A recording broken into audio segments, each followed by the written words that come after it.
I was almost Asian Heim. R.I.P. Asian Heim, but was never born.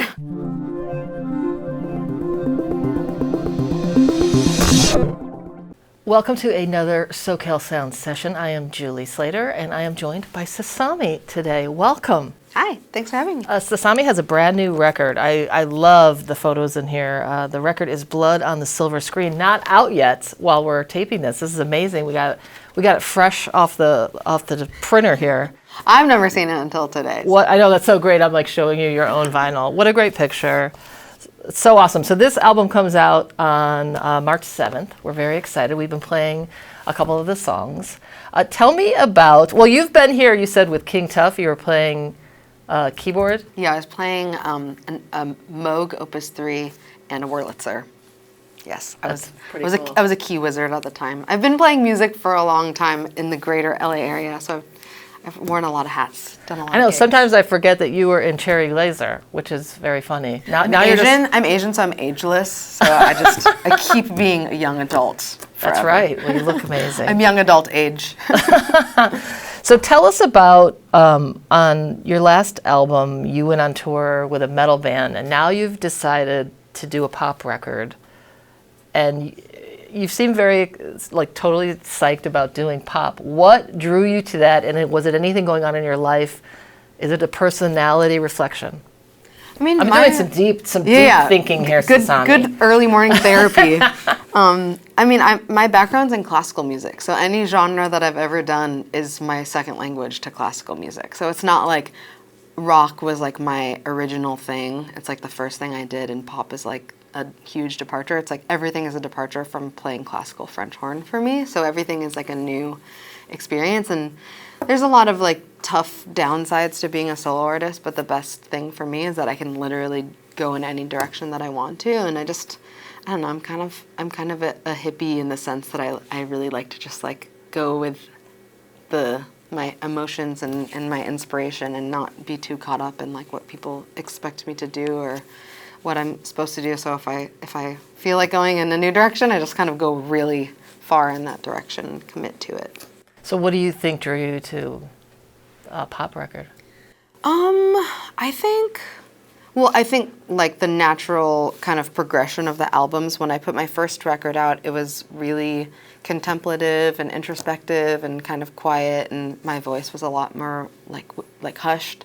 And so touring that got really difficult because I was when I was touring that record, like I feel like now there's a lot more like femme and non-binary and like kind of not crotchety old white guy sound people at the venues. But when I first toured that record, it was like a lot of your voice is too quiet, your amp is too loud, like just kind of like the classic, like it's just psychoacoustically not possible.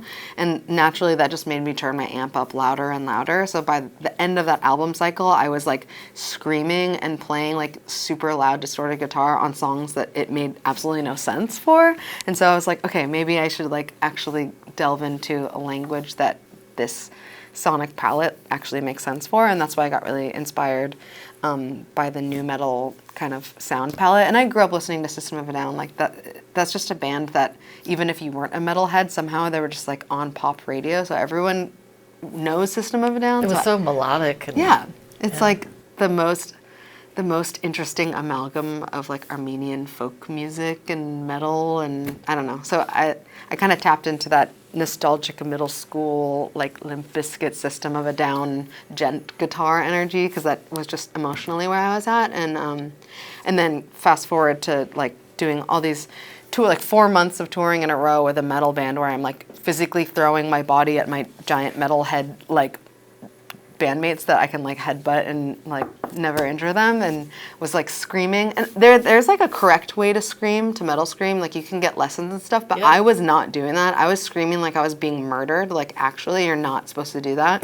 So by the end of that, I was like, I really want to do a record where I'm actually singing and protecting my instrument. Yeah. So I think that was kind of that's kind of why I went more into like songwriting, more than pop. I mean, I did want to understand pop songwriting, but I just wanted to write good songs, and so I think for that I just got very fascinated by like why pop songs are so catchy and why they feel so good and why they're so timeless. And it was just a very different emotional palette. It's much more like positive and uplifting, whereas like my previous stuff was a little bit more either introspective or like aggro.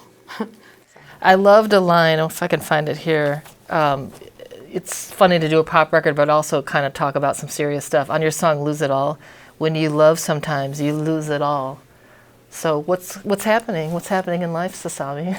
I mean, I think, well, first of all, like this record, I wouldn't say it's like a concept record, but it definitely has a lore, which is like the protagonist is this alien creature who's been sent down to Earth to like find love, which is like a personified character in this lore, and like they're like my nemesis, and I'm trying to like understand them and find them and trap them and kill them, but then in the process of that I also fall in love with them and become obsessed with them. And so the character of Love is like shape-shifting like a chameleon into these different like personalities and different like film genres. So to me the record kind of feels like you're like changing the channel on like you're like at a hotel watching a TV, and like you're like watching like 30 seconds of a bunch of different movies. And so I'm kind of like as an alien experiencing this like human experience of love and passion and sex and relationships, and it's like constantly changing, and I'm like following this concept. So every song kind of has a little bit of a different perspective on kind of universal themes of relationships and love, and especially like a modern take on it, you know. Like love being something that's not necessarily like I want to get married to you and have babies in a house. Like love can be this thing that's a human connection and a human feeling, and not necessarily like a structure. How about the producers on your record? You have Jen DeSilvio and also Rostam, who is going to play with you. You're here today because you're playing a wildfire benefit show at the Palladium. Rostam's going to play with you. How did that all come about, having them produce for you? Well, so I knew like my like background in production, because I do a lot of my own production, is kind of more analog and much more like guitar based. And so I knew if I was going to make a pop leaning record, I needed to work with people that were much better at electronic programming and loops, and just I'm always into learning, so I'm trying to work with people that are inspiring to me and giving me new vocabulary and new skill sets. So I had tried to work with Jen in the past, and I was just not, I would just say I wasn't up to her par of like skill level in the studio. She's like a runaway train. She's so talented and so inspired, but you have to really like have stamina to work with her. And so this was the first time where I was like, I'm ready. I'm like powerful enough to be in the studio neck and neck with Jen. And Rostam, I had actually like, this is so random, but I grew up in LA, and I went to LACHSA, which is LA County High School for the Arts, and I went to high school with like Haim, and I went to high school with Laura Lee from Empress of, and there's a lot of people in the music scene that went to school together. And this was like right before the pandemic. Alana was in Licorice Pizza, and she was supposed to go like on a big promo tour, and so they asked me to sub for her, which never happened because of the pandemic, but I had done a bunch of rehearsals with them, and Rostam worked on the record with them and was kind of helping music direct the live show. So I met him in that capacity where I was like in a different kind of world. And then when I was putting together the demos for this record, I was like, oh, maybe it'd be cool to see what Rostam can bring to the table, because he also has like a composition background, and he's really good at melding guitar world and pop world, and he's just a talented nerd. So yeah. So you were almost a member of Haim. I was almost Asian Haim. R.I.P. Asian Haim, but was never born. We were about to hear you perform the song In Love with a Memory, which features Clairo on the record. How did that collaboration come about? Are you guys good friends? Yeah. You're like, no, never heard of her. Like Clairo.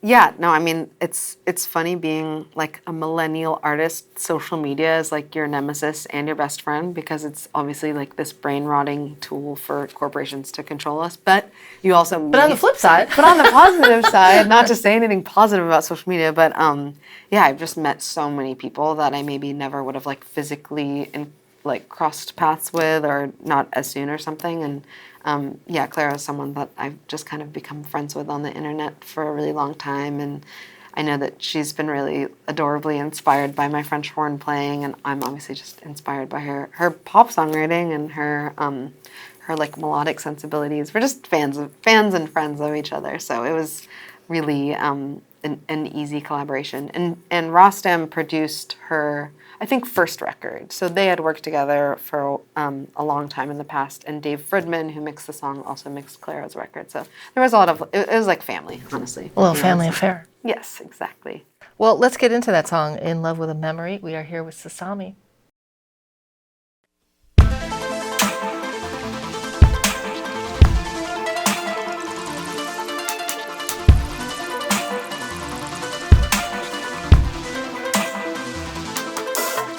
Take me back to the endless highway where we could talk all night, alone till the light of day. These days I'm begging you to tell me what's on your mind.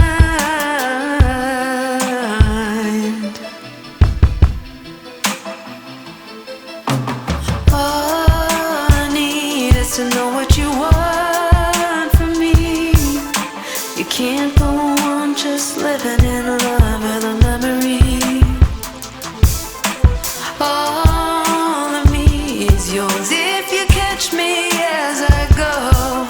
If we only go backwards, then we'll never know.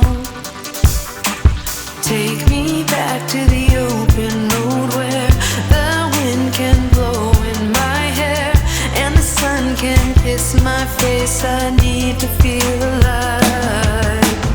All good things must come to an end. Don't cry, just come back to bed.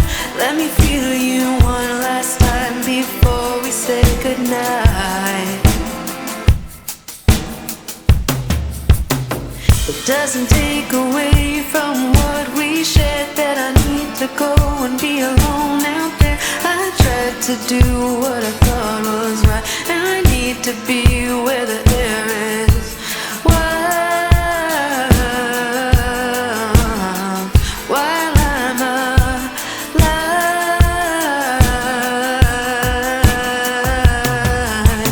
Take me back to the open road where the wind can blow in my hair and the sun can kiss my face. I need to feel alive. All good things must come to an end. Don't cry, just come back to bed. Let me feel you one last time before we say goodnight.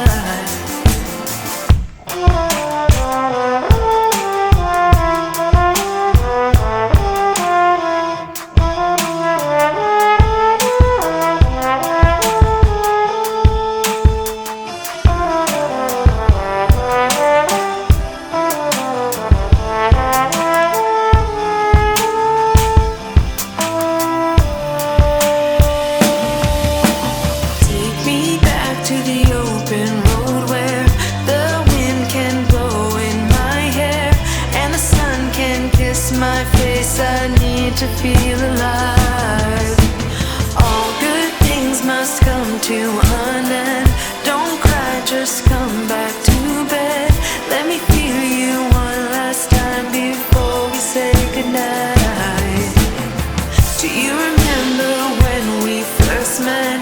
No past, no pain, no regret. Let's stay up all night long like we did when we were high.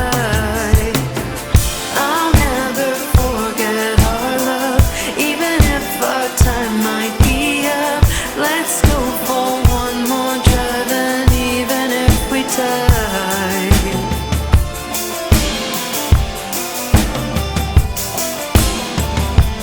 that's alright,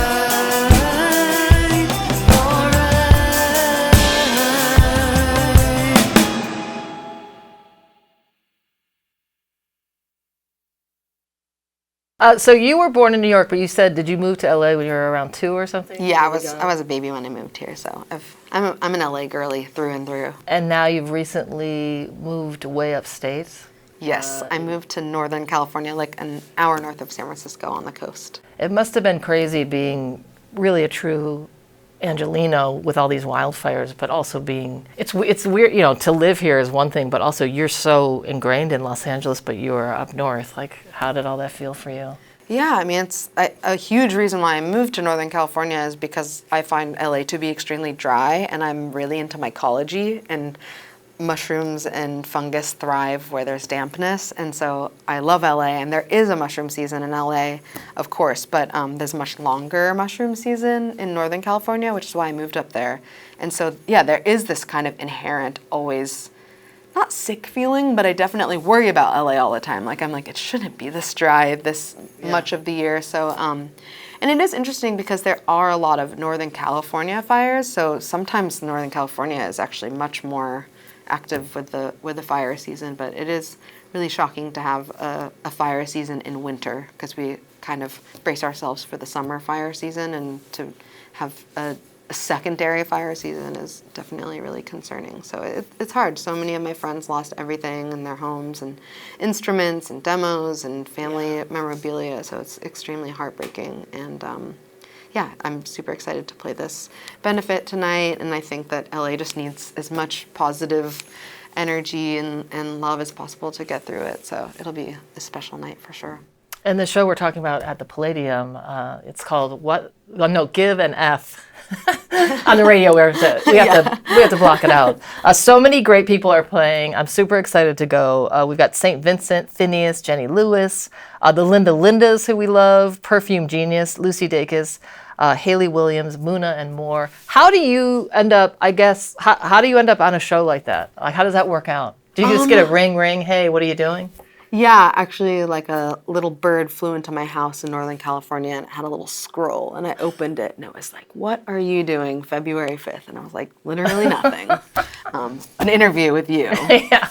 And then nothing. No, I'm actually really good friends with Lindsay Hartman, who is a stylist, and she styles Paramore, the Linda Lindas, Boy Genius. She's just like a very prolific and talented, and she does like movie costuming and stuff like that too. But I've worked with her in a couple fashion capacities, and I think she just like is such a good community gatherer, and she's really, really good at just seeing all these different assets and energy and creativity and pulling it together. And so she asked me to be a part of it, and of course I was like, anything. Like I already fly down to LA once a month, unfortunately, for work. The Northern California oceanic, like coastal scene is great for mushrooms, but not for the music industry. So LA, Hollywood is still a thing. So when you were traveling here, your guitar didn't make it? Is that the story? My guitar didn't make it, but I really think it was like the music gods telling me to do a more French horn centric. I was always going to play French horn for the Palladium show, but then I decided I'll just, for the session here, I'll just So we're going to get to do only hear French you horn play songs. French horn. Yes, That's pretty awesome. Exactly. Tell us about one of the songs you're going to perform. We've been playing the song Slugger. How did that come about, and a little background on that? That one, it's interesting because the one I made, the song In Love with a Memory that I made with Rostam, that was like a really early, that was the first demo for the record, and that we've been rehearsing it, so I know how many chords are in that song. There's about like 20 different chords in that song. And then when I was working on Slugger, that's kind of like a like flash forward to maybe halfway through making the record. I was really obsessed with the concept of like really simple chords where the chorus and the verse have the same chords. Like I had never done that before, and it kind of blew my mind that can be like the framework for a song. And it's the composer's job to kind of create this dynamic narrative over a really familiar, simple chord progression. So when I was making Slugger, I was like, I want this to be like my pop songwriting dissertation for the record. And there are a lot of things that I found, like different chapters in the book of pop songwriting, but it's like, you know, again, like the chord progression kind of being the same in the verse and the chorus. There's a lot of like cultural references that tie it to a certain time. There's like sound bites. There's electronic drums, there's real drums, a lot of synths. So yeah. So you started out making it really simple, and then it's like well, it's interesting. layered. Like the progression is really simple, but because the progression is so simple, the melody can be so much more dynamic and can go so much further because the foundation is so simple. And I think that I had never thought of that. I was just like, oh, if it's simple chords and it's simple melody, but it's not that at all. It's like a white canvas for going anywhere that you want with the melody. Well, let's hear Slugger right now on 88.5, the SoCal Sound. All right.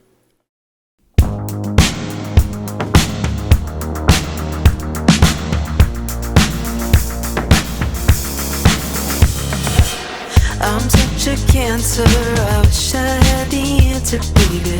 I'm quite a mess now. It takes me all day to get dressed now. You think 'cause you're older that you're gonna be better at being colder, but life takes a different turn. You're 30 years old and you still can burn.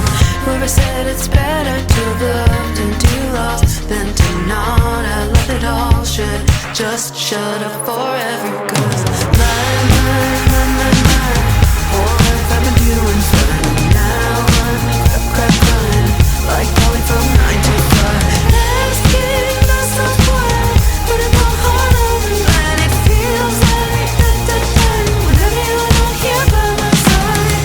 I'm always running, so I probably should have seen it coming. Now that we're in slow motion, whiplash of the car crash in the ocean. Back to those late night memories, nocturnal like Chopin melodies, making out to Steve Lacy, Gemini. I could kiss you till I die. I was just looking for a late night lover. Now you got me choked up, calling me slugger. Like crank your out. Never fucking call me slugger. My whole life I've been doing fine. Now I'm crying like Polly from 9 to 5. Asking myself why, put my heart on the line. It feels like whenever you're not here by my side. How come the things that hurt the most seem to be the things that hurt the most? I wish that no one could see me. I wish that someone else could be me. Just when I thought I had my shit together, you made me realize it could be better. Sometimes I wish I could just shut up forever. 'Cause my whole life I've been doing fine, and now I'm crying like Dolly from 9 to 5. Asking myself why I'm putting my heart on the line. It feels like whenever you're not here by my side. Whenever you're not here by my side. Crying like Dolly from 9 to 5. Asking myself why I'm putting my heart on the line. It feels like whenever you're not here by my side. Asking myself why I'm putting my heart on the line. It feels like whenever you're not here by my side. Whenever you're not here by my side.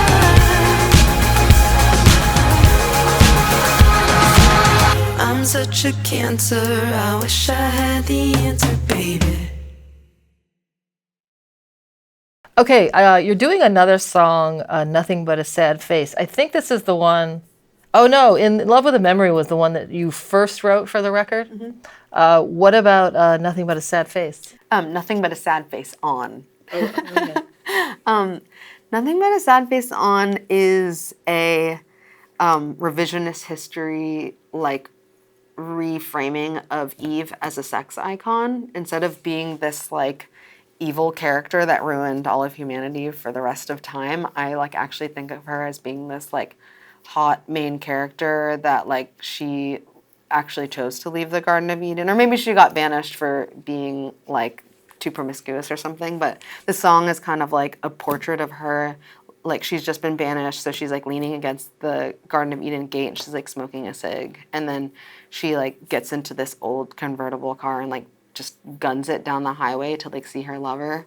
And yeah, and it's kind of, like, sad. She can hear the angel chorus in the background. She has this kind of, like tinge of sadness and longing for her, like, home, but I think she's just, like, committing to her desire and her own path, and I think that's the Eve story that I like to picture. And Do you ever do other writing, like for, like, it seems like you would be a great fantasy writer for books or something. I've written a children's music book. I used to be a music teacher, so I used a lot of, like, books in the classroom, so I am working on a children's music book right now, but Yeah, I do like fantasy. That's kind of why I also got into metal too. There's a lot of crossover between like Dungeons and Dragons fantasy nerddom and metalheadness. So I still have that energy for sure. Like the pop thing, it's interesting because I'm really into the like challenge of the craft of the songwriting, but I definitely don't naturally identify with like the ego pop star energy as much. Like I definitely like I love to get into character so I can perform pop star, but I'm just really a nerd at the end of the day. How about the title of the album, Blood on the Silver Screen? What's the deep thought between that? Well, I mean, I was So great. super serious. I was taking on pop songwriting and the concept of love, which are like two giant concepts, and so I think I wanted to tap into this feeling of like human desire to commit to your love so much that it might like harm you or kill you or like cause destruction. So just this like huge like this huge swing towards pop and like this profession of love. And I worked with Andrew Thomas Wang, who shot this cover, and he shot the Honey Crash music video, and he shot this. He did the Squeeze cover, and he's worked with like Bjork and FK Twigs, and he's like the king of fantasy and lore. And he and I really collaborated on the visual kind of world that we wanted to build around the album campaign, and so we really kind of dove into the cinematic, sweeping kind of love that is almost self-destructive and just being like unashamed about professing that type of extreme passion. That's so great. So the new album comes out March 7th, Blood on the Silver Screen. I love that you're calling it your Boss Tour for the BOSS. Yes. That's amazing. You're going to be coming to the Lodge Room on April 19th. You are in town tonight to play the Palladium for the Give an F benefit for the Wildflowers. Thank you for doing that. That show's going to be so great.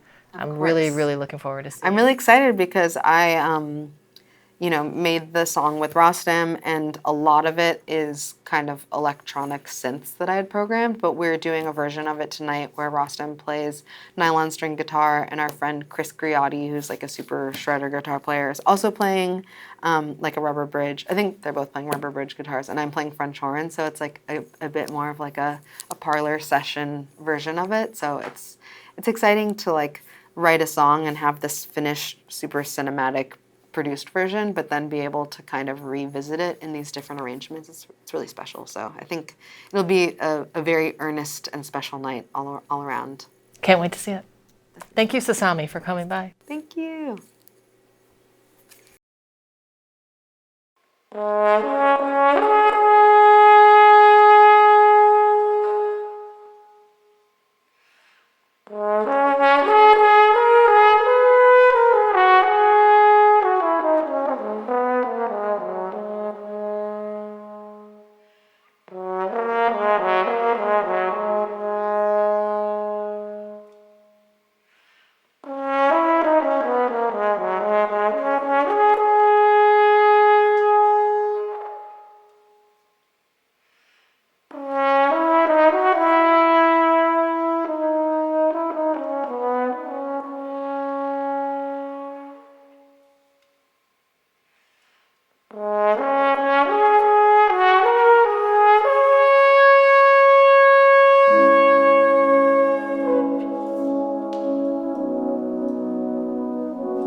Standing outside of the garden gate with smoke burning in my lungs, tears tears streamed down and I sealed my fate with a taste of you on my tongue.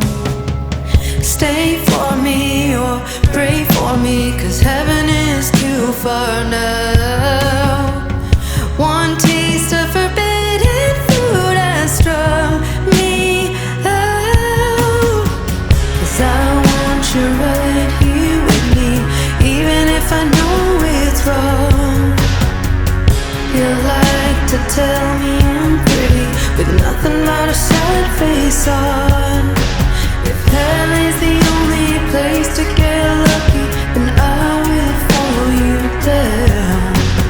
Something so sweet, don't you crazy it begs. A mouth of honey is worth the stay.